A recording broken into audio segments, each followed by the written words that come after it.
وَرَفَعْنَا لَكَ ذِكْرَكَ، اور ہم نے آپ کی خاطر آپ کا ذکر بلند کر دیا۔ جناب صدر، آج میری تقریر کا عنوان ہے 12 ربیع الاول آمد مصطفیٰ صلی اللہ علیہ وآلہ وسلم۔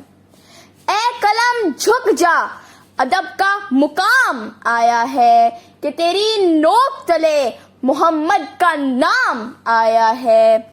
میرے عزیز ساتھیوں، یہ 12 ربیع الاول کا دن اور پیر کی صبح تھی جب حضرت محمد نبی آخر الزمان پیغمبر مصطفیٰ صلی اللہ علیہ وآلہ وسلم اس دنیا میں تشریف لائے۔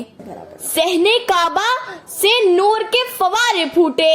کعبہ جو 360 بتوں سے بھرا پڑا تھا، یہ لات و منات کے بت منہ کے بل گر پڑے۔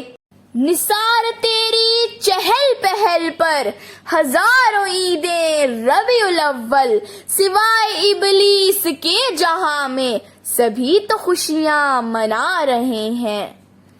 معزز سامعین، حضرت بی بی آمنہ رضی اللہ تعالی عنہا فرماتی ہیں کہ جب حضور پاک صلی اللہ علیہ وآلہ وسلم جو عرب و عجم اور مشرق و مغرب کے بادشاہ ہیں، ان کی ولادت کا وقت آیا تو ستارے آسمان کی منزلوں کو چھوڑ کر نیچے اتر آئے اور حضرت عبداللہ کے گھر پر سایہ فغن ہو گئے۔ اللہ تعالیٰ نے اپنے محبوب کا ایسا میلاد منایا کہ ستارے جھک گئے اور ایسے چراغ جلائے جن کی روشنی سے شام اور دمشق کے محلات روشن ہو گئے اور وہاں کے کوچہ و بازار میں چاروں طرف نور محمدی کے جھنڈے لہرانے لگے۔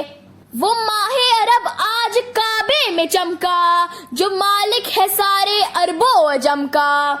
ستارے جھک گئے، خوشبوئیں مہک گئیں، اندھیرے چھٹ گئے اور عجیب سما ہو گیا کہ حضرت بی بی آمنہ کی گود میں اللہ کا لاڈلا محبوب آیا۔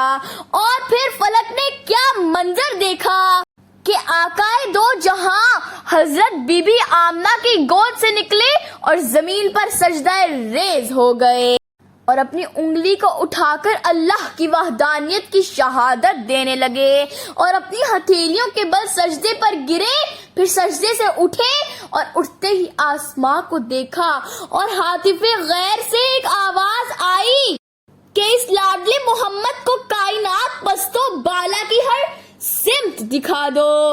زمین نہ ہوتی، فلک نہ ہوتا، عرب نہ ہوتا، عجم نہ ہوتا، یہ محفل کون و مکان نہ ہوتی اگر وہ شاہ امم نہ ہوتا۔ اور ہمارے محبوب نبی کی آمد پر فرش و عرش پر خوشی کے ترانے گائے گئے، درخت خوشی سے جھوم اٹھے کہ میرے مصطفیٰ دو جہاں کی رحمت بن کر اس دنیا میں تشریف لے آئے ہیں۔ وہ آئے جن کے آنے کی زمانے کو ضرورت تھی، وہ آئے جن کی آمد کے لیے بے چین فطرت تھی، وہ آئے جن کی خاطر مضطرب تھی وادی بطحا، وہ آئے جن کے قدموں کے لیے کعبہ ترستا تھا۔ شکریہ۔